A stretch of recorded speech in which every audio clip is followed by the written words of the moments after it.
Shalom, selamat pagi saudaraku di dalam Tuhan Yesus Kristus.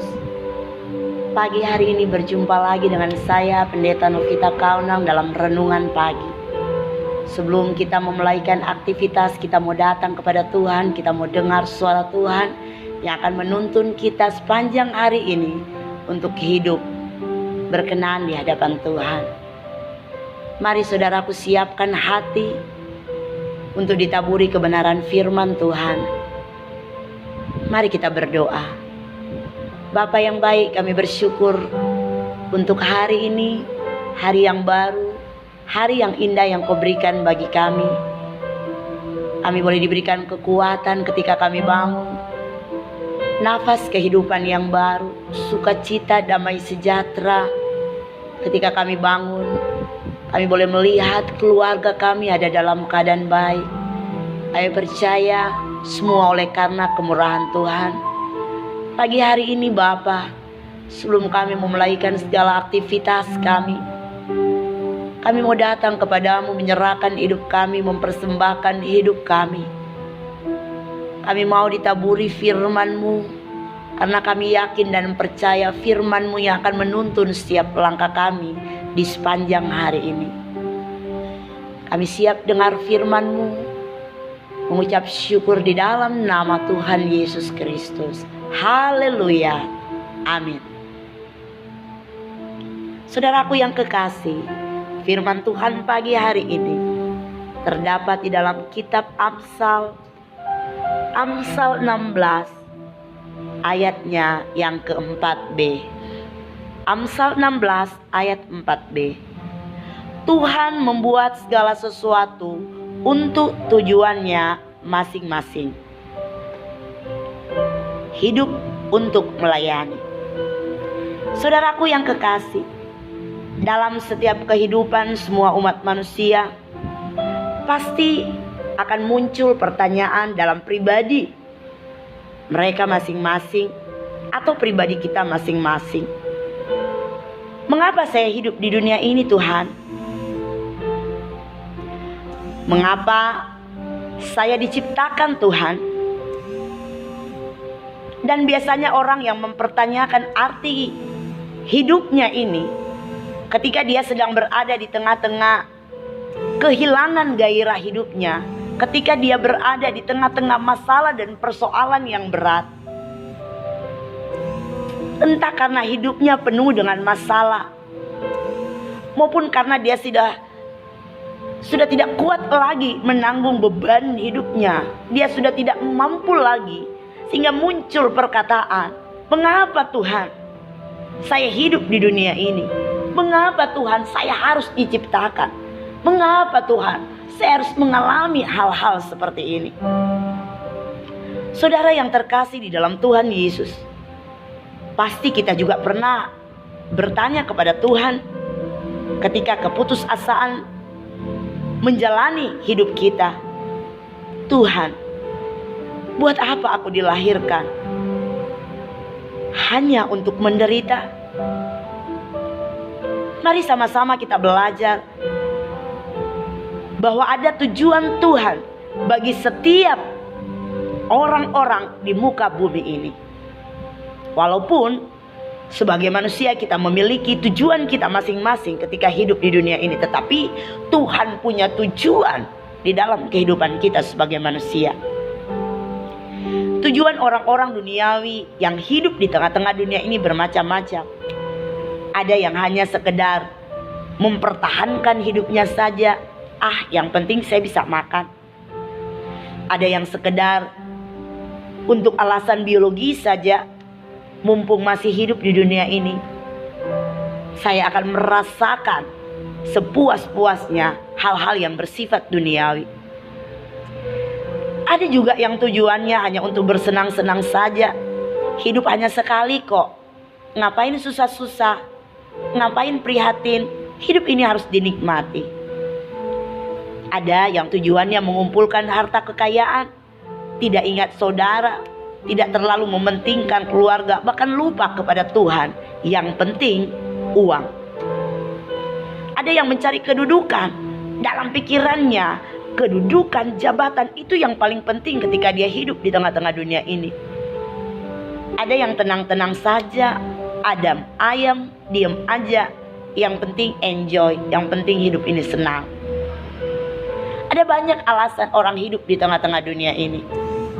Tetapi kita sebagai orang-orang Kristen tidak boleh sama atau serupa dengan orang-orang di dunia ini. Karena Tuhan punya tujuan yang indah di dalam kehidupan kita. Roma 8 ayat 29 berkata bahwa sebab semua orang yang dipilihnya dari semula, mereka juga ditentukannya dari semula untuk menjadi serupa dengan gambaran anaknya, supaya ia, anaknya itu, menjadi yang sulung di antara banyak saudara. Jadi tujuan hidup kita yang sebenarnya menurut Alkitab atau firman Tuhan, yaitu supaya kita menjadi serupa dengan gambaran anaknya, Yesus Kristus. Seperti apa yang telah Tuhan Yesus lakukan semasa dia hidup di tengah-tengah dunia ini. Melakukan hal-hal yang baik, menjadi teladan, menjadi contoh, surat yang terbuka. Kita diselamatkan bukan karena tidak ada tujuan, tetapi kita diselamatkan karena Tuhan punya tujuan di dalam setiap kehidupan kita untuk melayani Tuhan. Tuhan Yesus bisa memakai siapa saja tanpa dia harus memilih, oh dia orang benar, oh dia bukan orang yang berdosa, oh dia hidupnya saleh, maka dia pantas untuk melayani. Tuhan bisa memakai siapa saja untuk melayani pekerjaan Tuhan di muka bumi ini, termasuk orang berdosa sekalipun. Orang yang hina menurut dunia bisa diangkat Tuhan untuk mempermuliakan namanya. Karena ada begitu banyak orang yang tidak mau dipakai oleh Tuhan. Ada begitu banyak orang yang tidak mau melayani Tuhan. Begitu banyak alasannya. Tidak terpanggil, belum ada panggilan, sibuk ini, sibuk itu. Ada begitu banyak urusan duniawi yang membuat orang tidak mau melayani Tuhan. Sementara Tuhan mempunyai maksud dan rencana indah dalam kehidupan setiap anak-anaknya yang sudah diselamatkan, sudah ditebus untuk melayani. Melayani di mana saja. Seperti Abraham yang sudah tua, Yakub, Yusuf, Musa, Gideon. Mereka mempunyai latar belakang yang berbeda-beda. Rahab, Naomi. Kita tahu Abraham setelah dia sudah tua, dia menjadi papa orang yang percaya. Karena dia percaya kepada Tuhan, dia dipakai Tuhan. Yakub, dia seorang penipu. Dia menipu Esau dengan hak kesulungan yang harusnya bukan menjadi miliknya. Yusuf, dia dilecehkan oleh saudara-saudaranya.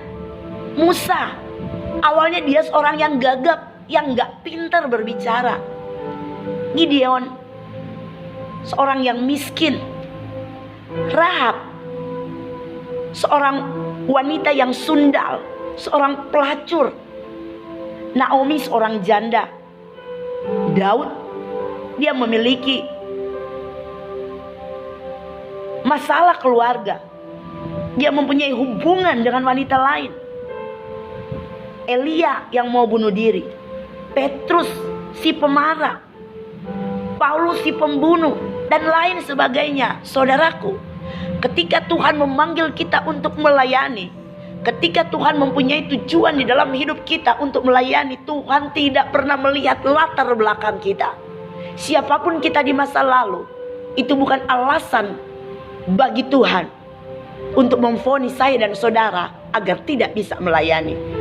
Justru ketika Tuhan angkat saya dan saudara dari lumpur dosa, melayani Dia, maka kita harus meninggalkan segala perbuatan-perbuatan kita di masa lalu, agar kita bisa melayani Tuhan, memenuhi panggilan Tuhan kepada rancangan Tuhan di dalam kehidupan kita setiap manusia melayani. Banyak orang berpikir nanti sekolah Alkitab dulu baru bisa melayani. Nanti ketika kehidupan saya sudah baik, sudah benar, baru bisa melayani. Saudaraku yang kekasih, tidak ada batasan bagi orang yang mau melayani Tuhan. Karena Tuhan punya tujuan. Tuhan membuat segala sesuatu untuk tujuan Tuhan, bukan untuk tujuan manusia. Ada orang berpikir bahwa ketika kita sudah menjadi saleh, bersih, hidup kudus, baru kita melayani. Kapan? Kapan kita bisa hidup saleh, bersih, dan kudus seperti Tuhan, teladan Yesus? Kita harus memberikan diri kita, tidak peduli siapa kita. Tetapi dengan kita melayani Tuhan, kita mulai hidup takut akan Tuhan. Kita mulai meninggalkan dosa kita. Karena yang kita layani bukan orang biasa, bukan pemerintah dunia ini, tetapi Tuhan, Raja di atas segala raja, Hakim yang adil. Dia tahu yang terbaik yang kita lakukan. Mari saudaraku yang kekasih, hidup ini hanya singkat. Jangan pergunakan untuk tujuan-tujuan kita yang tidak menyenangkan hati Tuhan. Tujuan-tujuan kita yang hanya memuaskan nafsu duniawi kita. Tanggalkan itu. Selagi masih ada kesempatan, mari melayani Tuhan. Dalam bidang apapun, sesuai dengan talenta yang Tuhan berikan kepadamu, layani Tuhan dengan sungguh-sungguh. Tinggalkan segala dosa-dosamu, kuburkan itu. Mari hidup baru dan layani Tuhan. Tidak peduli seberapa banyak orang yang mungkin menghinamu, mencemoohmu ketika engkau terlibat dalam pelayanan. Tidak sedikit orang yang akan menceritakan kita seperti yang sudah saya alami. Tidak sedikit orang yang mencemooh saya. Dia berkata, siapa kamu di masa lalu? Bahkan tidak sedikit orang yang tidak menghargai saya, tidak menghormati saya, tapi saya tidak peduli. Yang saya mau lakukan, saya mau layani Tuhan selama Dia berikan kesempatan saya untuk melayani Tuhan. Saya tahu saya bukan orang yang sempurna, sama seperti saudara. Sewaktu seorang pelacur dibawa oleh orang-orang di hadapan Tuhan, oleh ahli-ahli Taurat di hadapan Tuhan, dengan tujuan ingin mencobai Tuhan pada waktu itu. Mereka berkata bahwa hukum Taurat mengatakan seorang pelacur atau wanita yang kedapatan berzinah harus dirajam, dilempar sampai mati. Tetapi satu kalimat Yesus yang Dia katakan, barang siapa di antara kamu yang tidak pernah berbuat dosa, dialah yang pertama kali mengambil batu dan melempari wanita ini. Saudaraku, satu persatu mereka meninggalkan wanita ini. Hanya tinggal Yesus dengan wanita ini. Dan Yesus bertanya, adakah mereka berbuat sesuatu kepadamu? Perempuan itu berkata tidak. Yesus pun tidak menghukum dia. Yesus berkata, pulanglah dan jangan berbuat dosa lagi. Banyak kali kita terintimidasi oleh iblis karena kita memiliki dosa dan kesalahan di masa lalu. Kita tidak siap, kita takut melayani, nanti orang-orang komplain dalam pelayanan kita. Berikan diri kita di dalam melayani Tuhan.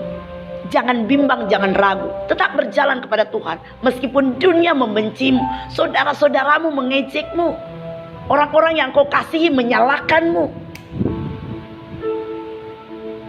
Maju dan berjuang, karena upahmu besar di sorga. Mari saudaraku, kembali ke rancangan Tuhan dalam pribadi kita masing-masing. Kita menyadari diri ini berdosa, diri kita berdosa. Karena memang tidak ada satupun orang benar di tengah-tengah dunia ini. Tapi kita mau belajar. Selama Tuhan berikan kesempatan, Tuhan berikan talenta karunia dalam berbagai macam hal untuk bisa melayani pekerjaan Tuhan, layani Dia. dengan sungguh-sungguh. Hidup ini sangat singkat, hidup ini sangat berarti. Dan hidup manusia seperti rumput yang hari ini kelihatan hijau, besok kering, dan akhirnya dibakar. Kalau Tuhan izinkan, engkau bisa melayani. Mari melayani. Jangan tengok masa kelam hidupmu, latar belakang hidupmu. Mari kembali kepada tujuan, kembali kepada rancangan Allah.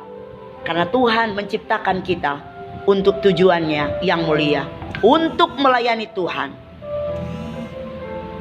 Mari layani Tuhan dengan sungguh-sungguh. Sebagai orang-orang Kristen, kita tidak boleh serupa dengan orang-orang di dunia ini. Firman Tuhan berkata, sebab semua orang dipilihnya dari semula, mereka juga ditentukannya dari awal. Kita sudah ditentukan oleh Tuhan untuk melayani Tuhan. Jadi tujuan hidup kita yang sebenarnya menurut Alkitab, menjadi serupa dengan Tuhan, melayani Tuhan. Siapapun kita, bagaimanapun kondisi kita, apapun masa lalu kita, seberapa besar dosa-dosa kita, jika kita bersedia dan mau dipakai oleh Tuhan, Tuhan akan memakai kita dan memberkati kita untuk menjadi berkat. Mari saudaraku, layani Tuhan menurut talenta dan karunia yang Tuhan berikan kepadamu. Diberkatilah dan berbahagialah orang yang mau tergerak hatinya untuk dipakai Tuhan, dan yang ingin dipakai untuk melayani Tuhan dan sesama selama Tuhan izinkan hidup di tengah-tengah dunia ini. Amin. Mari kita berdoa. Bapa yang baik, kami bersyukur untuk kebenaran firman-Mu yang datang dalam kehidupan kami pada hari ini, yang mengingatkan kembali bahwa hidup ini adalah untuk melayani Tuhan. Dalam kehidupan kami seringkali kami bimbang dan ragu-ragu oleh karena dosa kami yang begitu besar, masa lalu kami yang suram, bahkan oleh karena keinginan-keinginan hati kami cenderung ke duniawi, ke dunia ini. Kami lupa kepada tujuan Tuhan, bahwa kami hidup di tengah-tengah dunia ini untuk melayani Tuhan. Lewat talenta dan karunia yang Tuhan berikan bagi kami, kami lupa mempergunakannya untuk melayani Tuhan. Bahkan kami sibuk mempergunakan karunia dan talenta yang Tuhan berikan untuk hal-hal dunia, menyenangkan orang-orang dunia, bukan menyenangkan hati Tuhan. Ampuni kami ya Tuhan. Biarlah melalui kebenaran firman-Mu kami boleh menjadi pribadi-pribadi yang mau berubah, yang mau bertobat, yang mau melayani Tuhan. Lewat kebenaran firman-Mu kami percaya kami adalah orang-orang pilihan-Mu yang dipilih dan ditentukan untuk melayani Tuhan. Terima kasih untuk firman-Mu Tuhan. Biarlah kami mau belajar melakukan apa yang Tuhan inginkan dalam hidup kami. Biarlah kami mau belajar melayani Tuhan. Karena berkat-berkat Tuhan dalam hidup kami selalu melimpah. Berkat-berkat Tuhan dalam hidup kami tidak bisa kami ukur dengan kata-kata dan pikiran kami. Kami memberikan hidup kami Tuhan. Kami percaya rancangan Tuhan akan menjadi bagian kami ketika kami memberikan hati kami untuk melayani Tuhan. Terima kasih Tuhan. Biarlah hidup yang Kau anugerahkan bagi kami boleh kami bergunakan untuk melayani Tuhan. Di dalam nama Yesus kami berdoa dan mengucap syukur. Haleluya. Amin. Puji Tuhan saudaraku. Biarlah kebenaran firman Tuhan memberkati kita semua hari ini. Tuhan Yesus memberkati. Shalom.